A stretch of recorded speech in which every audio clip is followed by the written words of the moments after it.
a big distributor, 500 accounts in that state, they can take that 500 accounts to 5,000 accounts. Okay. But they are very bad at building a brand for you. The only thing they will do is you will get one chance. Their reps, maybe 5 reps, will take your brand, your wine one Monday, and that too they will sell in a way where they won't spoil the retail relationships. If a retailers are in the mood to just see an Argentinian Malbec and yours was Australian Shiraz that Monday morning, unfortunately, that's it, you're done.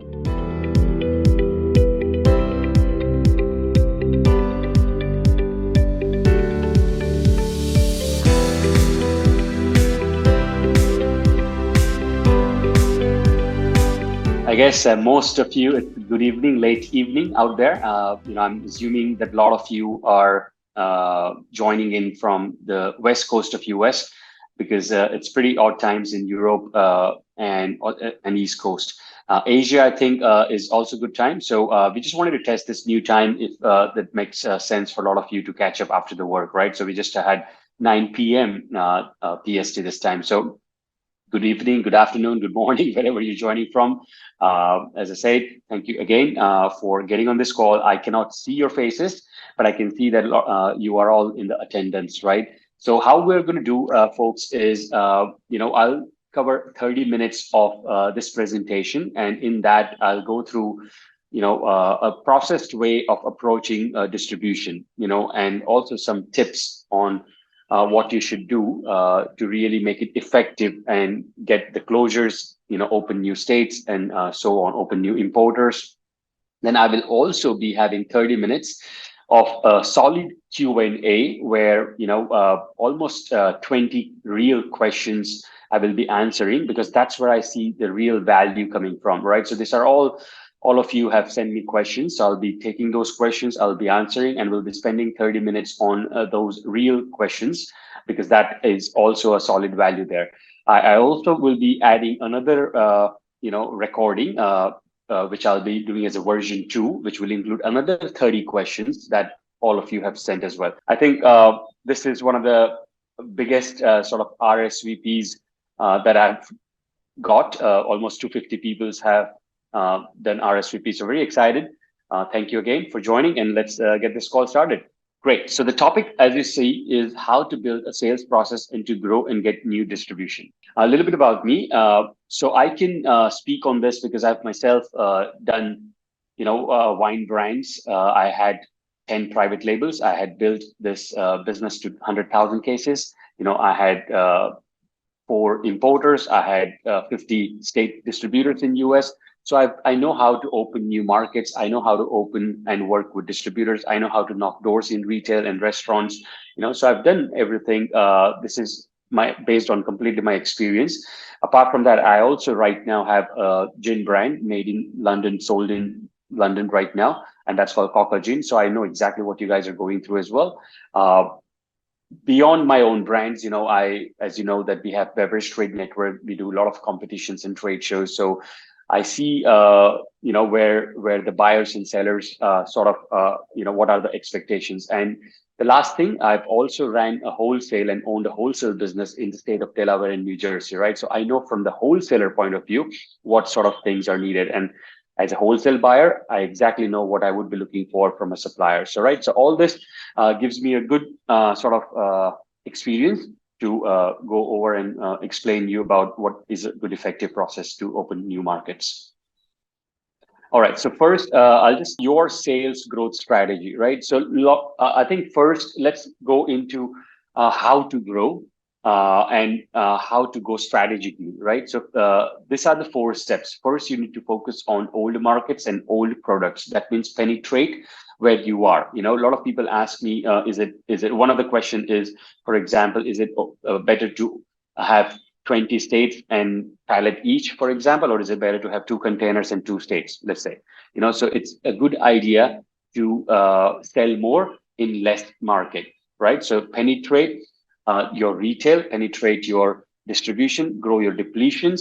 Those are the things, is what I mean by old markets and old products. Your category one, which is old markets and old products, should always be growing. If that falls, that means if your current depletion rate falls in your current account, then that is a red flag. So you want to make sure that your depletion rate is always growing, your distributor volumes are always growing where you are currently. Then how you can grow more is by adding more SKUs, which is simple as it sounds. You introduce new products into the current accounts based on the reputation that you've built.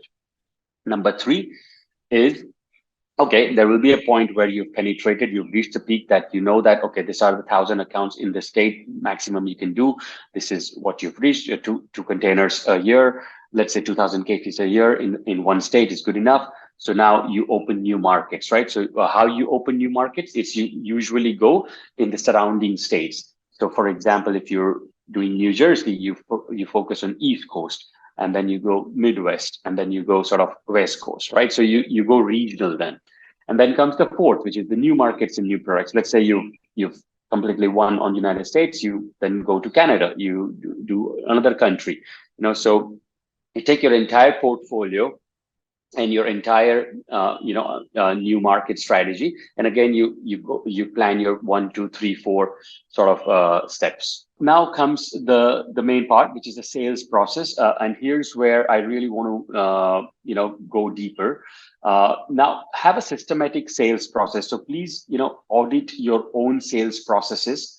Most of the folks that we chat with, I'm assuming, are small and medium sized wineries and distilleries and breweries, which means for sure, I don't expect you to have structure. I don't expect you to have teams for branding, merchandising, so this is especially for the small and medium guys where it's a 4 people operation or 2 people operation or even 1 person operation, right? But you can still do it. It's just looking into your own processes. Okay. So have a look at your 5 stages. One is preparation. So what that means is, what kind of documents have you prepared? And we'll go on each stage in the next slide, right? So preparation means, are you really market ready? Have you prepared your materials? And here are some of the things that you would need when you approach distribution: shelf stockers, case cards, brochures, branded cartons, who are your target list, your potential retail accounts. When you talk to distributors, you would want to really have a very clear understanding that, hey, Mr. Distributor, these are the type of the accounts that would really be good for my wines or spirits. So they know that you know exactly what your buyer persona is, your launch plan. Let's say if a distributor says yes, you should have immediately a credit application form, a distributor agreement, a contract, a support plan. So all these things, you should have it ready in a folder, let's say, which is a market route or distribution folder, right? So you should have everything ready, and you should attach at different stages of your phase of sort of sales. Sales materials. These are, apart from that, you also need sales materials. And what I mean by that is your cold call email, your follow-up email, your DM message, your LinkedIn message, your Instagram message, your telemarketing sales spiel, your face-to-face meeting, what a distributor sales rep will say to a retail account, your elevator pitch that you and a distributor's sales force will use, right? Your FAQ, your frequent, like main 10 objections that you expect retailers to tell you, that you need to educate their reps, your 10 objections that distributors will tell you, right? So you need all this in a different folder, let's say sales materials, where this is mainly your spiel, so that way you can scale, plus you yourself can review again and again that you are really using this materials in a standardized way, your sample email and so on, right? All right, now comes the preparation, right? So it's all part of the process where you prepared your documents, you prepared your sales documents, you prepared your materials, and now you start your list building or your cold calling approach, for example. So what do you look for in a distributor, right? You all will have your different sort of persona of your distributor. So you need to really define that, is it small to medium? Is it a large distributor? Is it a niche category? Like you are an Italian wine, you just want to focus on Italian wine importers. So you need to really nail down your persona of your distributor, and then you need to start building your list. Okay, and here are some of the things that you really need to consider in what do you look for in your distributor. And this is very important for you to understand, because if you really nail this down, your closure ratio, which is your conversions, from distributor to getting a purchase order, will be really, really high. So this is where you need to understand, because you need to understand their business basically. And here I'll go through these points. Current gap in the portfolio, number one thing, right? So you need to identify the gap that you are adding something to that distributor. Focus week your brands will get. So be realistic. If it's a 1,000 SKU distributor, you will obviously get just maybe 4 days a year, that their sales rep are going to carry your beverage in their bags. And that is what I mean by focus week. Like how many Mondays, your wines are going to be shown to their accounts, right? So please be realistic about this, and then figure it out. So if you have a small distributor, obviously you get more focus days, right? And that is a higher chance. So for small to medium brands, for sure, it makes more sense to work with a small and a medium-sized distributor instead of working with the Southerns and the Glazers of the world. But on the flip side, you will have to risk some payments. You will have to risk, you will have to put in a lot of work to work with them. Minimum sales assurance. So you need to sort of guarantee once you have a chat with them that what kind of sales expectations both parties have.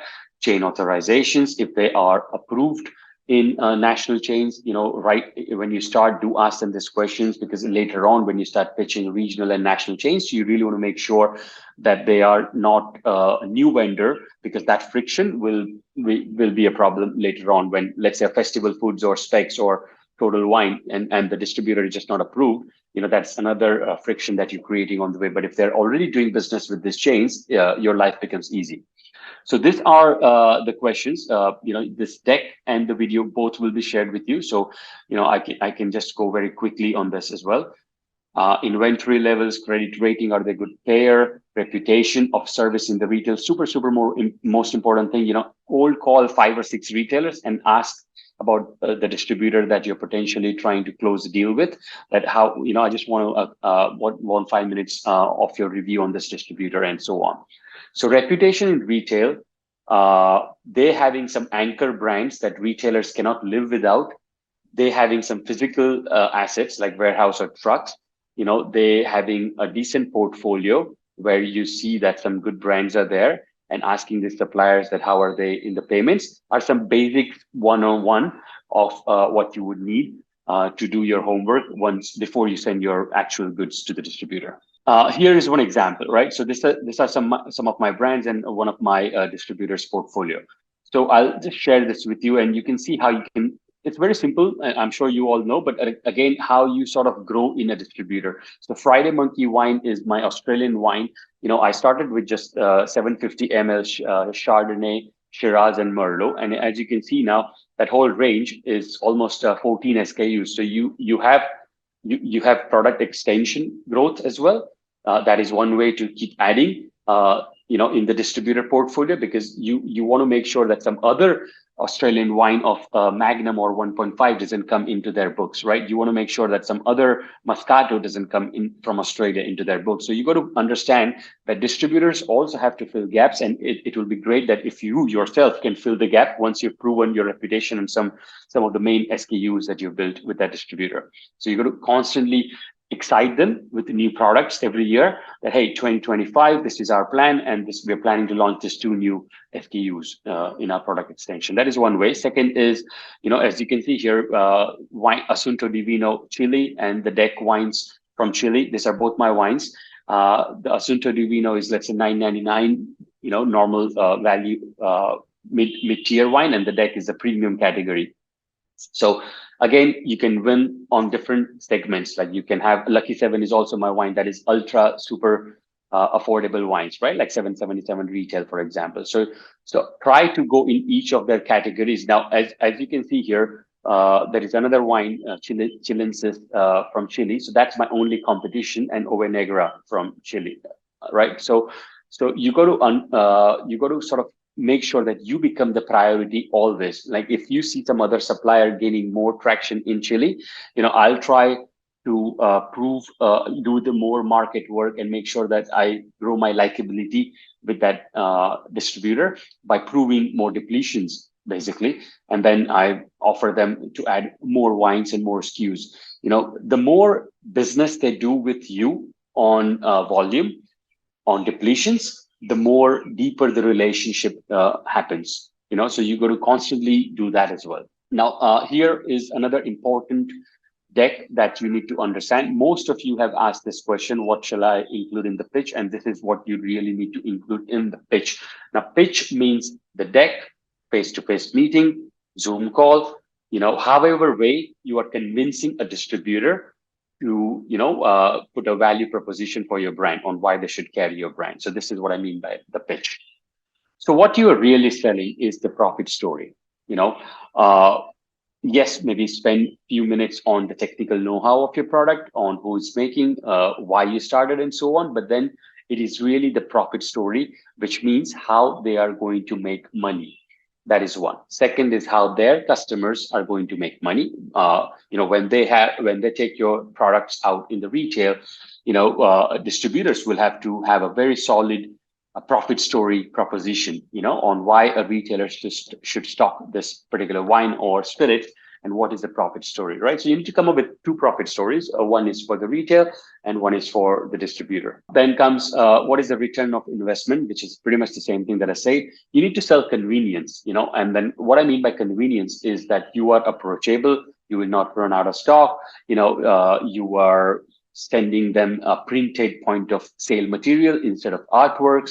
As I said, I ran the wholesale business. Now, the person who sent me FedEx boxes of their shelf talkers, I valued them more than a person who sent me artworks, because I save money in printing my own shelf talkers.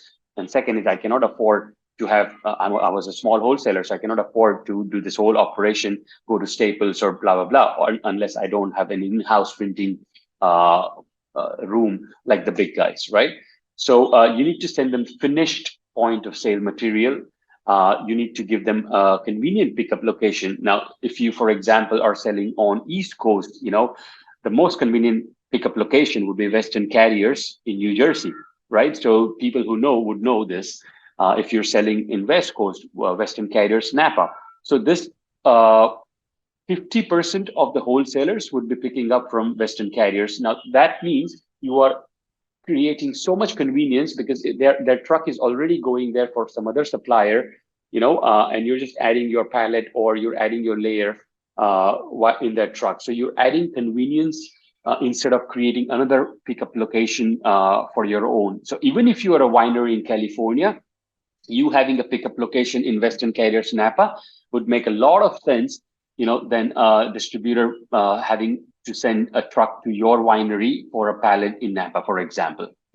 So these are some of the points that you need to consider. Convenience is a big thing, because it equates to time and money for the buyer. Minimum order, again, a big thing. So be upfront. Even if a lot of people are happy to sell a pallet, but make it a big deal by telling them, by writing them in the presentation that, hey, I'm okay for you to start with mix and match pallet order, and let's build it from there. In fact, I would say you should start low, because you don't want to risk payments, and you don't want to have your goods sitting in their warehouse. The last thing you want is a retailer or a distributor seeing, when they walk to their warehouse every day, your goods sitting. So try to sell less and build a more frequent order business book. Logistics, who's paying? This is a big thing as well. Offer them that you will take care of logistics. So if you're giving them price X, let's say Western Carrier or X winery, instead of that, give them FOB Texas warehouse or FOB Delaware or FOB, to their location. Take care of the logistics, because again, that is where you're adding convenience. How much you will help them sell. This is a big one as well. So, imagine a case where I was a supplier and you were a distributor, and I tell you that, John, I will sell 4 pallets in a year. That's on me. I assure you that, right? That says a lot. So if you throw in a number in your agreement that I will come to the market, or I will get in this chain, or I will get you 20 retail accounts, but it's on me to get you 50 cases, for example. Add that in your pitch as well.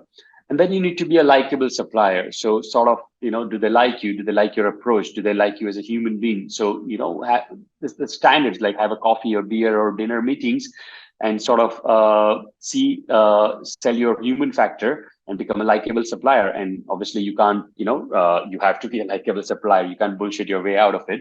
So you just have to do what you mean and do what you promise. Samples policy is again important thing, where you have to write it in your presentations or in your email that 5% is the sample policy. And that is a standard sample policy for you guys to know. 5% is what I would say is the samples policy. And instead of giving them a discount, what I would advise is just tell them that 5% I'll be adding free goods to the orders, so that you can use that samples till 5%. I don't need any accounting. So let them use however way they want, instead of sort of going in the details of where your samples are being used, because that annoys a lot of distributors, if they have to sort of bookkeep on how each bottle of sample is being used. So I would just say 5%, I'll add it in as free goods and use it however way you want. In fact, use it. I want to send you 2 cases or 4 cases before you place a purchase order. Let them take in the market before you actually get a purchase order. That's a really, really good thing that you would actually want to do, because what will happen is, in fact, they will take 2 times your goods. They'll take it out for pre-sale, and then they'll take it out once the goods are there as well. So I would encourage you to do this, and it will help you actually minimize your risk for the payments and the depletions as well. Marketing policy, again, what kind of things you would be helping them: digital marketing, social media spend, case goods, big chain accounts. So a lot of things come in the marketing policy, market work, and so on. Pickup location, as I said before, where you are storing your goods, how far are your goods, because giving them on, let's say if you're a West Coast winery and if you have your goods on East Coast, that is immediate savings of $4 a case, for example, for a East Coast distributor, right?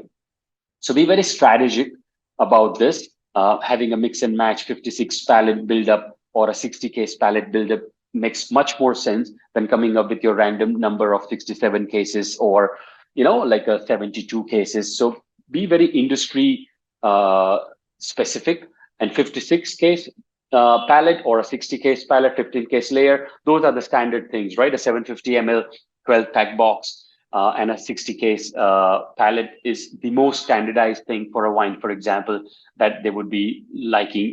It's very easy for them to prepare a purchase order in their QuickBooks if it's a small to medium sized distributor. Pallet configuration, as I said, previous and other market sales history, please include that. That's a big thing. Instead of anything else, this is the most important piece of data that you would want to include. That what are some key accounts in some key states, which are your distributors, how is your depletion history, how is your growth graph looking, in market sales reps, dollar incentives. You can throw a number as well, that okay, if you give me purchase orders of 200,000, let's say in this year, then 20,000 would be spent, or 10,000 would be allocated to the marketing, however way you want to use it. Like samples, you can throw an actual dollar against the purchasing amount and let them use as well, however way they want, right? So these are some of the things that you have to include in your deck, and you have to spend more time in your meetings. Ultimately, your closure and your opener should really be, I identify a gap there. I think I can add a lot of value to your portfolio.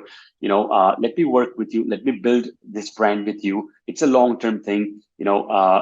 This brand, you are as important brand partnership owner as myself. to give them the brand equity long-term thing, because in a lot of franchise states, if a eventually where you will grow, and Southern Wines, for example, will have to buy your distributor out. So let them be the part of the success as well, right? So when there is a distributor movement, let them be the part of the success as well. So go in a partnership angle more than anything else, and sell that story to your distributor. So just some basic examples I've pasted from my, like, as you can see here, it's 2010. Very simple, basic email still works. Like, we're looking for a distributor partner. So these are the emails, some real examples I'll send you as well. So as you can see here, please let me know if we can send out a proposal, samples, and price list.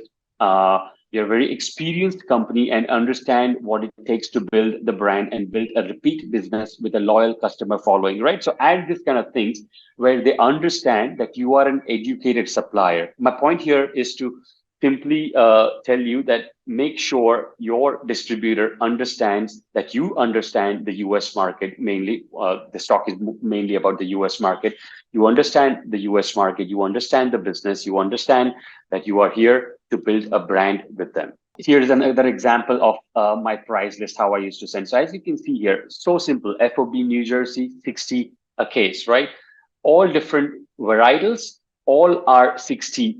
I do understand that some may be 52, some may be 58, some may be 64, but for a distributor, try not to make a different price for your SKU, especially if it's the price variation, if it's just like $6 a case, for example. That's the last thing you would want to do, is have different kind of tiers. So imagine your brand in the consumer's mindset. If it's a different varietal, it all should be $9.99. If it's a different sort of SKUs, and if it's just 50 cents here and there, you try to make money somewhere else, try to lose somewhere else, but try to have a clear brand pricing for the consumer, for the retailer, and for the distributor.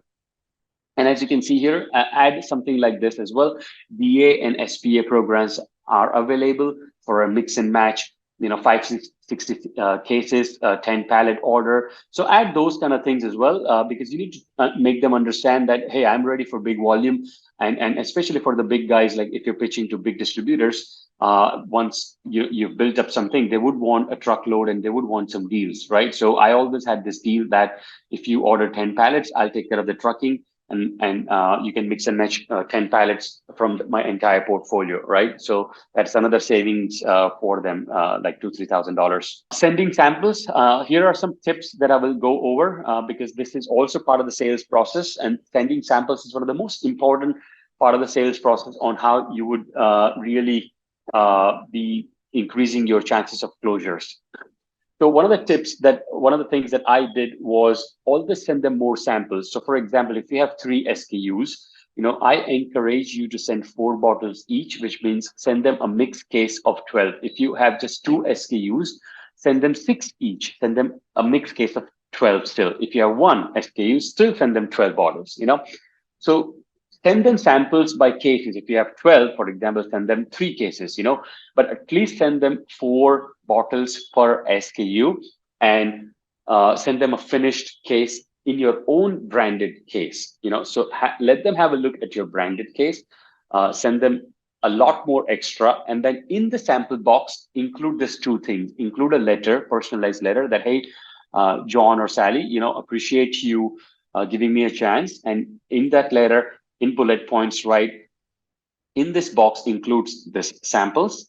Here is a price list, and here are the support programs that I will be willing to do for my brands. Okay, so imagine that they don't have to go back to the email. They have all the information in the box itself. So when they're unpacking the box, they see this beautiful thing with your business card attached. So if they need anything, they can simply call. A lot of wholesalers would not have, or would have multiple chain of command. So what this will do is you're in fact going right in the box to the decision maker if it's a small to medium sized distributor, right? So when they're unpacking the boxes, they're laying out everything. They're laying out your point of sale. They're laying out your letter with prices. Everything is just there. So you're making their life so easy, and you're actually doing a little wow factor when you're adding this, and you're adding more samples as well. Now I'll tell you a couple of benefits by adding more samples. One, you're proving them that you're not a stingy supplier. I think, as you guys know, we do a lot of competitions as well, and nothing, no offense in expensive products. But for example, a lot of times suppliers say, my whiskey is $200, my cognac is $400. I'm just going to send one bottle of sample, right? Now, as a competition organizer, you're increasing my work. Even if it's 400, this is part of the business. You need to understand that you are in the business. So even if you're a distributor, even if you're making a $400 whiskey, I still encourage you to send 4 bottles. That is the time you should not be sacrificing on the quality. And if you are, for example, saying, then tell the distributor upfront that, hey, is it okay if I send 2 bottles? But don't surprise them by just sending them 1 bottle, because when they open a box and then just see 1 bottle of your expensive wine, that really puts them off, because they have to do many things with that 1 bottle.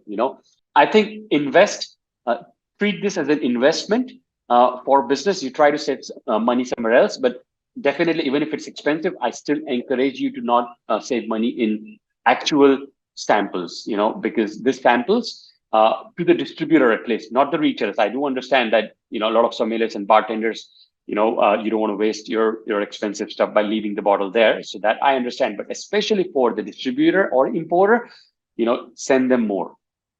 So what happens is, I did my round of tasting, and then I still have a couple of my wine buyers that they were not in the meeting, and they're coming Monday or coming the next day. So they want to open a new bottle, right? So that allows them to open a fresh sample. That is one way you will help them. Second is, there are 2 bottles extra. Trust me that they are going to tell their reps that take it in the market and show to some key accounts. So you're encouraging them to actually do some pre-sale. You're encouraging them by giving extra samples that they are going to take out to show some of their key accounts and get some buy-ins, right? So in fact, it's a good thing.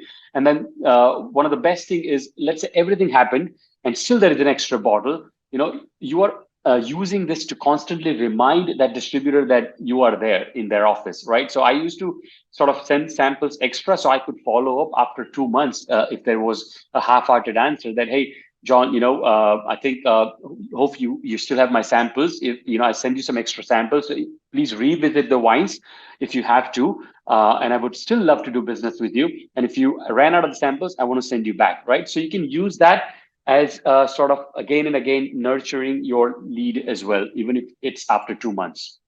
So do send samples more, because that has a lot of other angles that you may have not thought of. Building your brand within the network. So it's another tip of sort of where to hunt, how to fish and so on, right? So you need to really figure out a network you want to play in. Either it's small and medium-sized distributors, where it's mom and pop boutique distributors. Either it's the beer guys. In beer guys, let's say there is a Anheuser-Busch network, there is a Miller-Coors network. So a lot of beer wholesalers have also added spirits and wine portfolios, as I'm sure you all know. They're also adding non-alcoholic cannabis sort of portfolio as well. So these are the big beer distributors who would have a boutique wine and spirits division. So that again is a big nice strategy to sort of stick to that. Because what happens is, once an Anheuser-Busch Texas wholesaler sort of takes your product, and once you prove, it's very easy for a Florida Anheuser-Busch wholesaler to take your brand, and then you can go to NBWA, let's say National Wholesalers Beer Association trade show, and sort of take that route to meet the beer wholesalers and grow your penetration there, right? So like that comes Southerns and Glazer network, where you can sort of penetrate there, and then you can do WSWA. Then comes the medium size distributors, for example, that are shows like our shows. You can meet small and medium sized distributors as well, and so on. But have a strategy that you want to stick with, which network, and then start penetrating those networks. And then that strategy is different levels as well. So once you build a small to medium sized network, you would want to go with the bigger size network and the chains, because that's where the next jump will come, like the regional chains and the Total Wines and the BevMos nationally, and the Festival Foods and Kroger's of the world would prefer to work with the Sullivan's and the Glazers and the Ritz of the world. And that's where you will have to go as well and move as the next phase of your company. right? So I'm happy to help. I think there is one question, and I'm happy to help and navigate on how you can do that as well. Self-distribution is an option. So I think it's not an option; it's an and game. I've been encouraging that. So have a strategy where you are doing the classic distribution model. Have a strategy where you are self-distributing as well through the Park Street, MHW, LibDib, seven speakeasy models. So you are. There are many alternate distribution models that exist today that you should also be working with, and you should also be working with traditional models as well. So for example, let's say the biggest objection is you don't have an importer in USA, but maybe you have a couple of states distributors that are ready to take your products, right? So you have companies like MHW and Park Street that you can start with. Then let's say a classic example is you are a winery in California. You have a distributor in Texas, but you don't have a distributor in New Jersey. So you can start with companies like LibDib.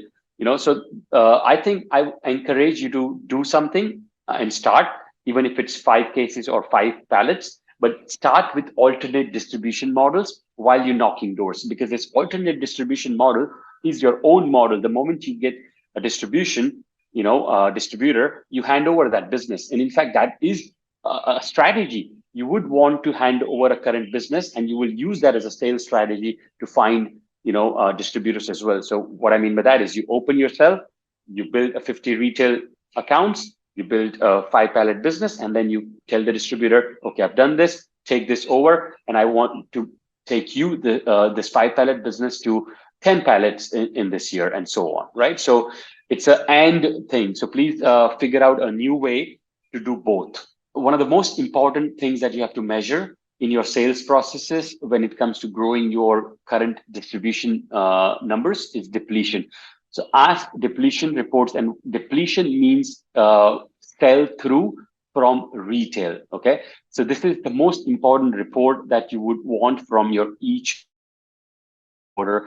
By that, you will know your top accounts in each state. So you call them, you make relationships. There is one more question on how you do that, which I'll answer in the question and answers as well. Getting retail accounts, you should be getting constantly, you should be getting some big key accounts. So have a strategy to get yourself nurturing some key accounts. You have to build 10 top accounts in each state that you have a direct relationship, and you are handing that business to the distributor as well. But at the same time, you have a direct relationship with this accounts, right? So you have that as a sales strategy as well.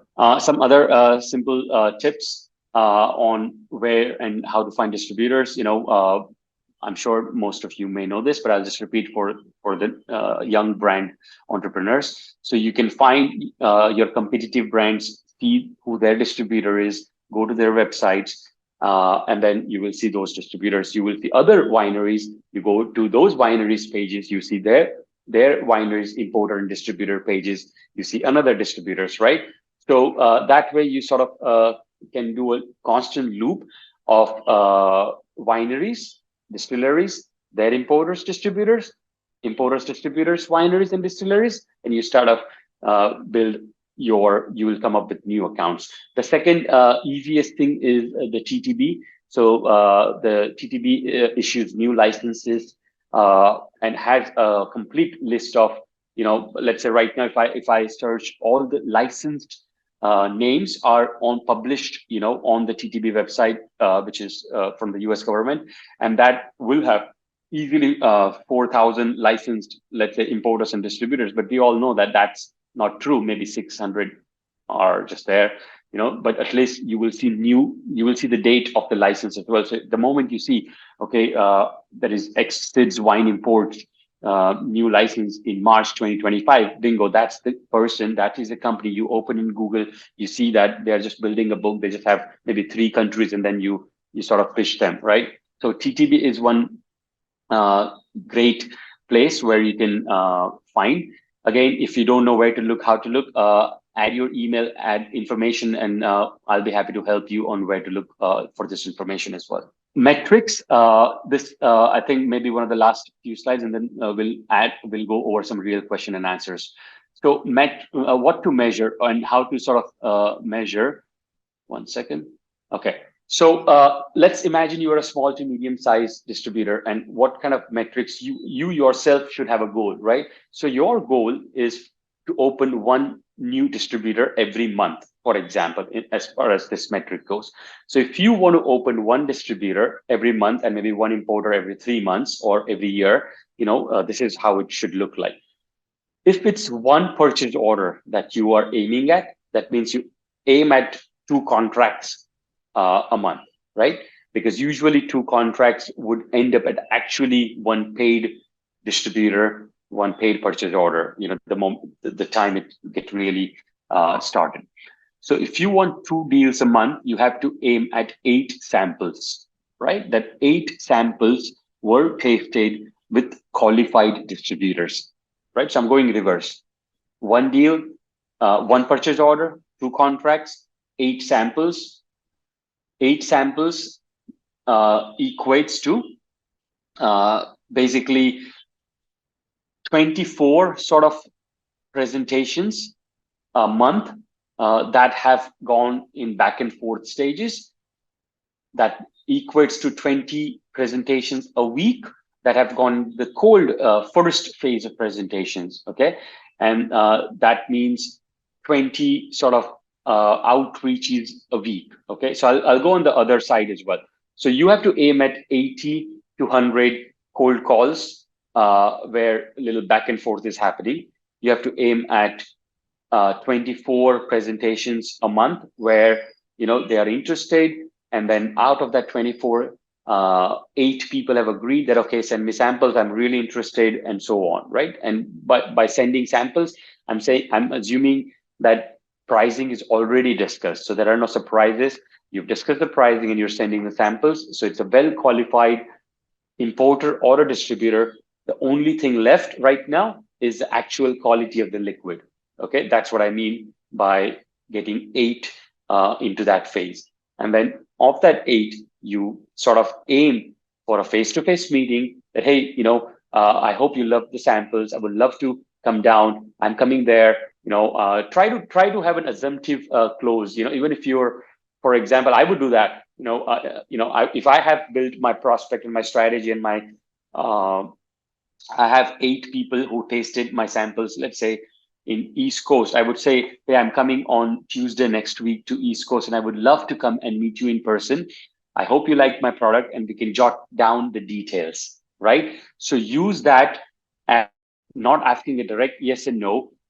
Tell them that you're coming there and you would love to catch up over a dinner or lunch, and try to close these meetings on face to face if you can afford to do that. That is the best way to do, because that way you can pour again, you can discuss out, you can explain them. Sometimes, like, my wines may not be the top, but again, I sold myself on likability, on my sheer work ethic, on depletions, right?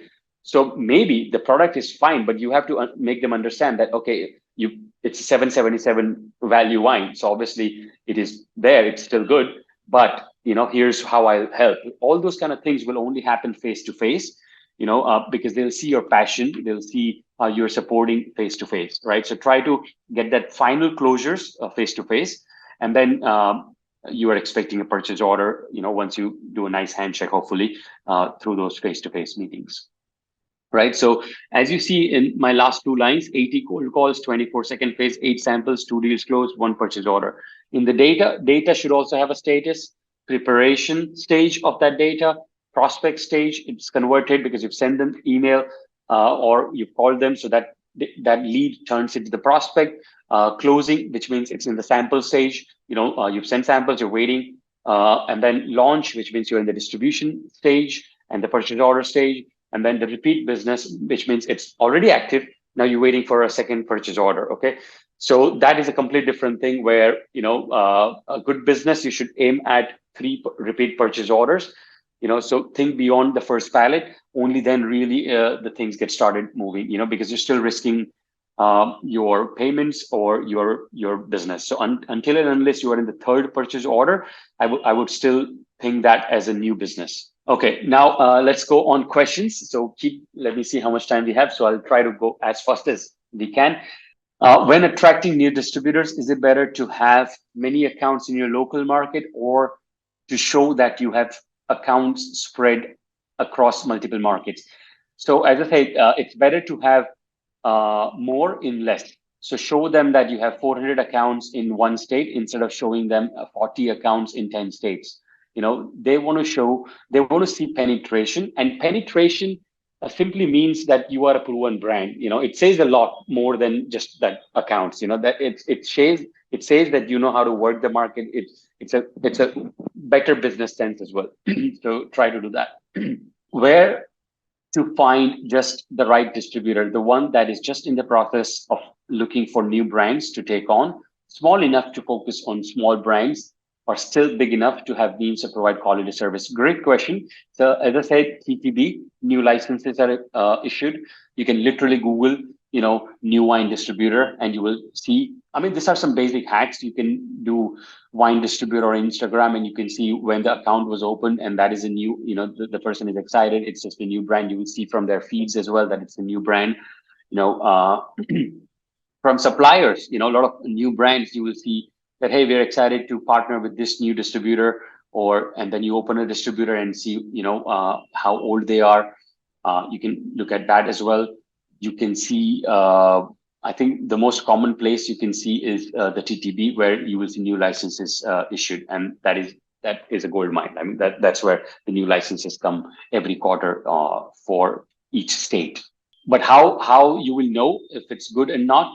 As I said, you will have to look at my slide where I wrote what to look for in a distributor, right? So that is something that you need to understand for the other part of your question. What are the best ways to maintain relationships if you're not in the market? Let's say, some of the things that you can do is obviously thank you physical cards. I used to do that. Use Thanksgiving, Christmas, those kind of things as a way to build relationships. You can come up with an idea, like how I personally have this, for example, being, a global business. You can't I want to do as many handshakes as I want, right? With you all as well. So you come up with a strategy that, okay, we're going to do 4 Zoom calls with the winemaker or a distiller a year. And then you tell your winemaker, okay, Monday morning, every quarter of this month, I have you booked for 2 hours, and then you use that, and then you tell your retail accounts that, hey, our winemaker wants to say thank you to you, thank you for the business, and so on, and we just want to say thank you and take questions from you guys, what you're facing, how we can help you, and so on. So come up with that sort of things where you are a distiller or a winemaker, you're using them to connect with your accounts. That is one way. Second is you yourself can say that, hey, this is how other retailers are selling my brand, and these are the 10 ways they are growing, sales for my brand. So other retailers can learn from them. So make it educational, but come up with some themes, and then use that as well to build a face-to-face Zoom call relationship, for example. And needless to say, I mean, the market works are there as well, that you can go and sort of say hello, taking the distributor's permission. What is the best way to prove demand to a potential distributor? Pre-orders, knocking doors yourself.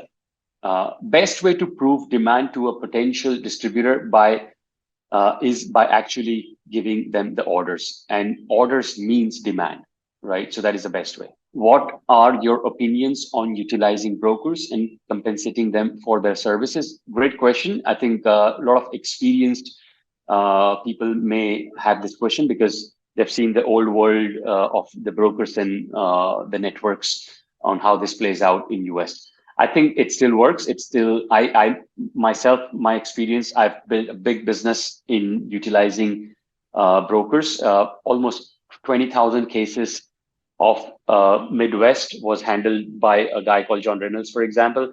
He used to service all the beer wholesalers. He used to close this beer wholesalers for me. He used to be an ex sort of beer guy who came from the ex Miller and network, right? So those are a lot of people who have worked in this kind of distributors, who have wore a lot of hats, who have seen 25, 30 years of business, are still on the ground, love it, offer this kind of services. I would say 10% is a standard that industry uses. So if it's a commission-based broker, it's a no-brainer, guys. So why not if it's just a commission-based? And if you have to take care of their fuel and phone expenses, for sure, it's still a no-brainer. Then the second level of brokers, which many people may not know, is agencies and chain representations. That is a saying, right? I know a guy who knows a guy. So that's true. For a chain like Kroger's and the Walmarts of the world, you would want to know a guy who knows a guy, and you would want to pay for meetings. I've paid myself big money for even introduction meetings, and these things are true, and it happens. So you would want to have. In fact, that's what we are doing ourselves for our business. You have to build a third party agency network and broker network as well. I had a separate list myself of my brokers. So apart from your distributors and all that stuff, start building your commission based brokers in countries and your networks. To send samples of wine from France to US for journalists, sommeliers, and other businesses, how do I go about that if you don't have an importer? Pretty easy. There are solutions, MHW, Park Street. There are zillions of the companies. I can introduce you to at least 5 companies. One of them, let's say 2 of them, we work with for our competitions. They do TTVs and colas. They will. The best approach, I would say, is keep 10 cases, which I used to do. Let's say in the countries that I want to grow. So keep 10 cases. Get your samples cleared. Store it in the local warehouse. Keep paying this $1,000 a year for this kind of activity for your little storage of your samples, and they are TTB approved, right? So the moment you have a state distributor who's interested in your sample, you can literally have that samples to them in 48 hours, right? So that again goes back to the convenience. You don't want a buyer who's hot and prospect, and then you say, okay, let me do TTB and FDA approval and all that stuff. So have a palette mix and match for your self distribution angle, for your samples angle, and many other things that, let's say, if you want to do a trade shows or competitions as well, you would want some sort of goods in the US market that will help you move fast. And happy to help there as well in introducing you to some companies who can help you do that. When is the best time for a smaller multitasking producer to look for a distributor? Good question again. Time is very important. February, March are the number one months to find new distributors. April, May, yep, you can still try, but that's when you would want to hit retail. October, November, December, absolutely not a good time. So the first quarter is usually a good time. December also, a lot of distributors are sort of not busy after 15th. Whatever had to happen has happened. So especially for the importers, they are after December, if they're not on holidays, it's still a good time to say that, hey, I want to talk about, but considering where we are right now, I think I would say this is the time. May would be the last sort of month you would really, really, really want to go approach distributors. But then after that, they would get busy in summer sales. Best way for a small brands to approach national distribution. Now, there are 2 things here. You are small and you want national distribution. So there are 2 ways. One is to get a national anchor account, and then everything works. So if you have access to the Walmarts of the world or Kroger's of the world, that is a home run. That you sort of get a national pre-approved brand, you get a national deal, and you walk with the business. That is one best way. Second is you go to the Southern network and say, okay, take me in 26 states, for example, and I'll do this and that. And I have but again, you'll have to sell them a profit story, and your profit story again would be, I have this national brand. So there are this approaches, but then there is no rocket magic spiel. You will have to build sort of one brand, one state at a time, and need to sort of take that approach. But one of the quickest approach is national chain. And then, yeah, if you have money for influencers and unless Taylor Swift talks about your brand and so on, right? So you can throw a lot of money and have a top-down consumer branding approach, but that is the most expensive way to sort of approach. What are the key factors influencing the profitability and demand for private label reserve wines in today's wine industry? Additionally, how distributors perceive private label versus the branded? So I'm assuming this question, let's say if you don't have an actual winery or a distillery and you have a private label brand, how are the distributors perceiving this? I think don't overthink. I myself had private labels. Distributors are really in the case goods movement business. They make money by profit contribution per case, same as the retailers. And yes, there are retailers who would want to do business with authentic and people who have actual generations of wineries and distilleries. So that is fine. I mean, you just move on.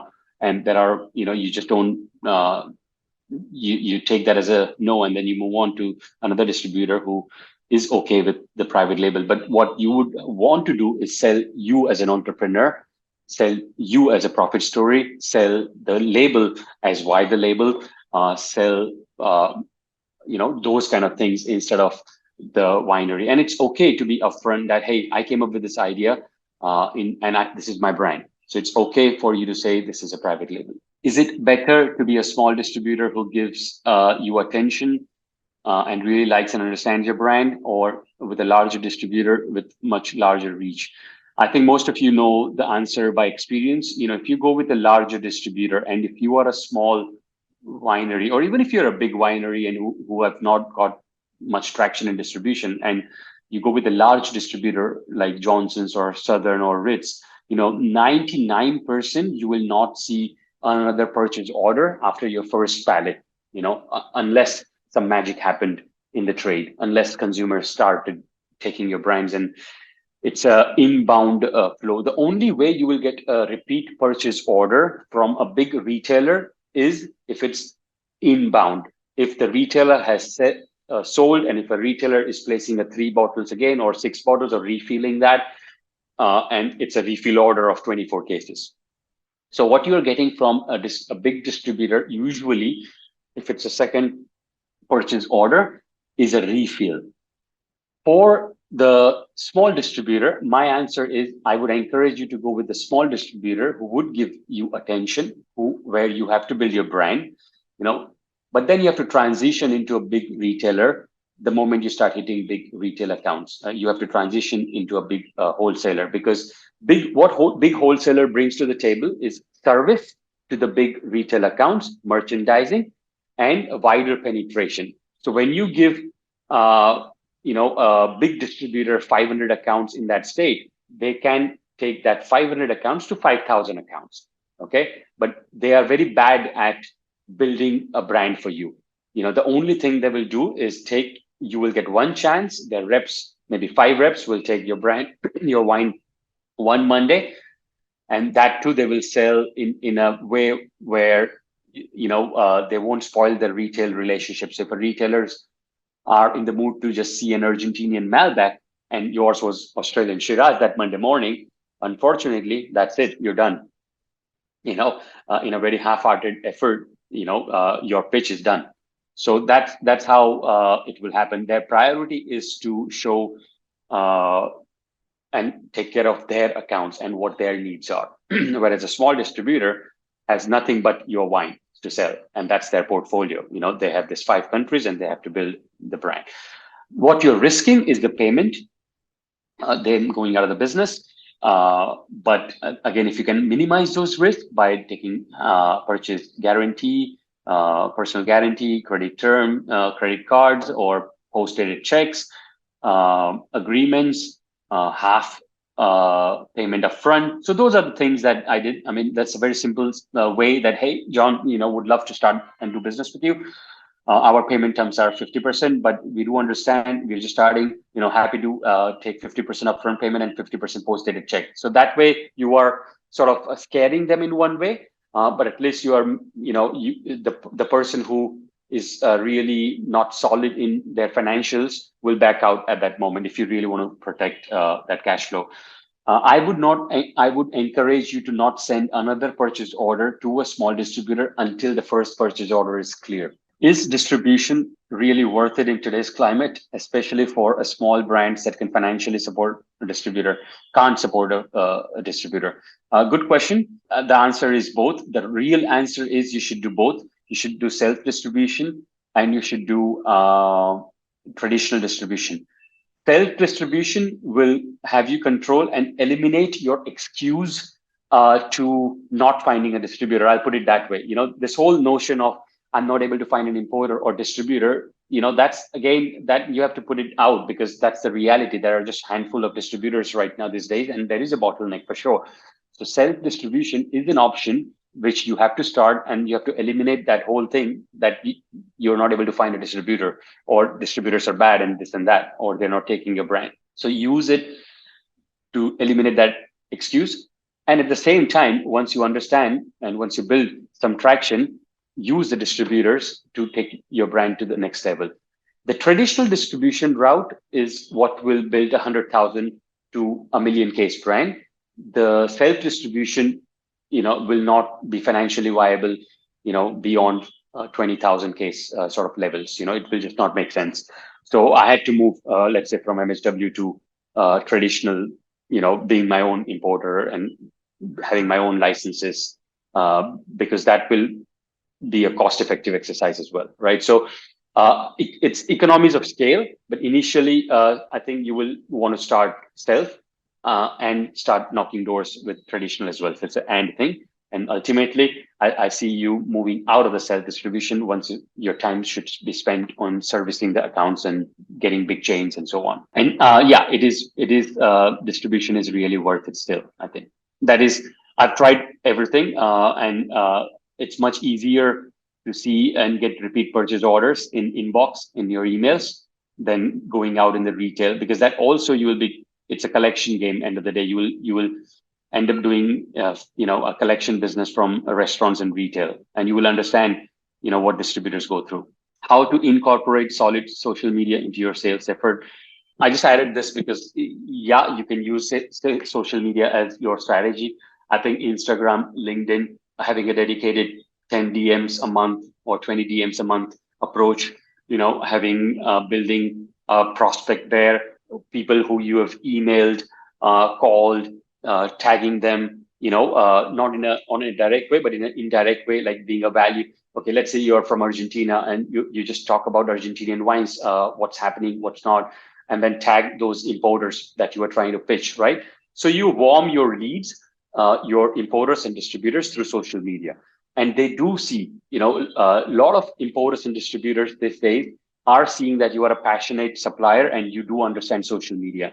So it can't be ignored, and it is as real. I mean, I think your follower count to the way you are using social media to drive leads.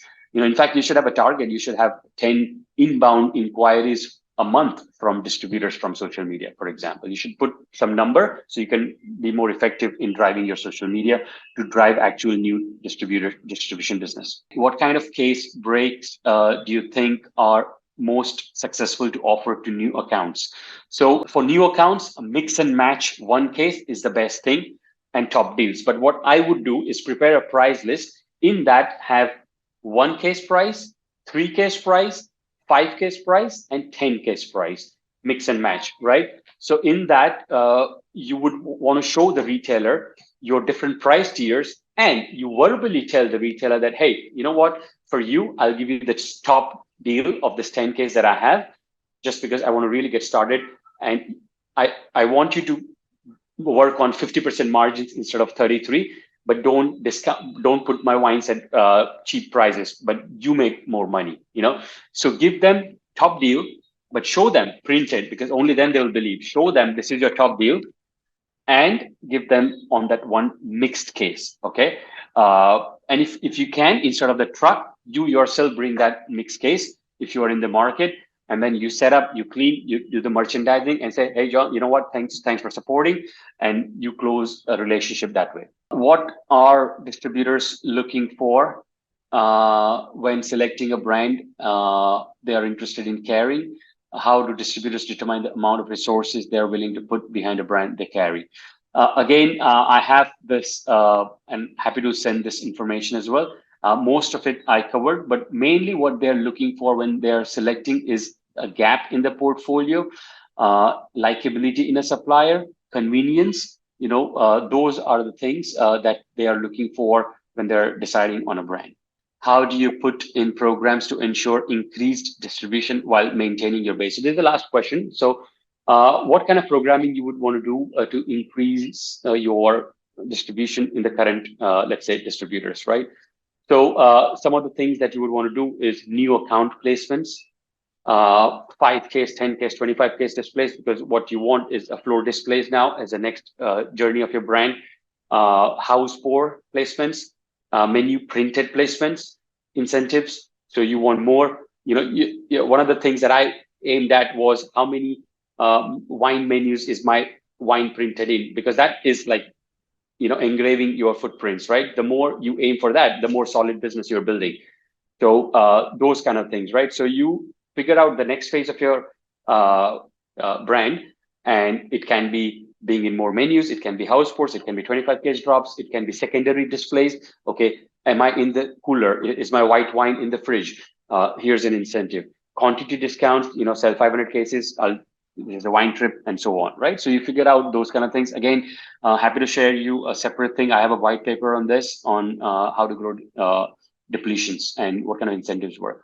Okay, I think there are a lot of other questions, but Ankita, I'll pass on the mic to you. Have you got any other important questions that anyone in the chat wants?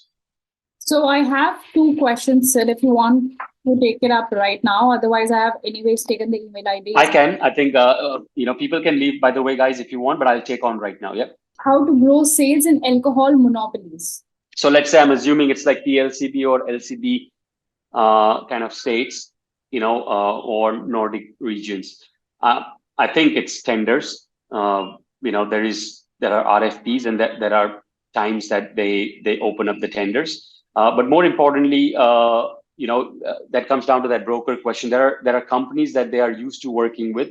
So I would want to put my wines in the company that has a higher chance of getting that same value proposition approved, because the buyer knows this company and they already have an account with them, those kind of things.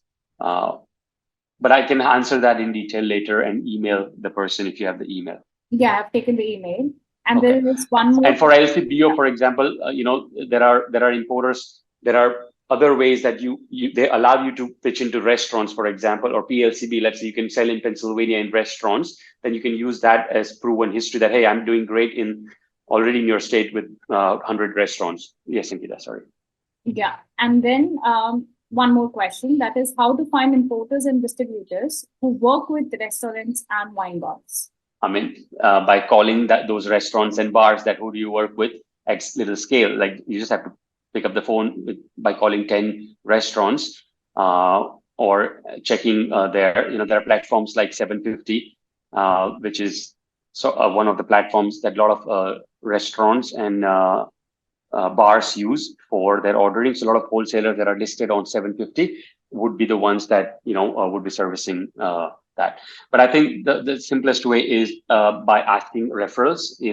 People will help. Literally, even if you're shy, just post it on Instagram or LinkedIn that, hey, bartenders of Chicago, looking for some recommendations. Which are some 10 wholesalers that you really like and work with. Just do this like 10 posts here and there, and you will come up with some 10 names. The recording will be there. I'll continue, as I said, the version 2 of this. I'll be going just in Q&A. I'll be answering questions and answers, and there will be a separate recording as a part of this call as well. So thank you once again, and have a great May ahead.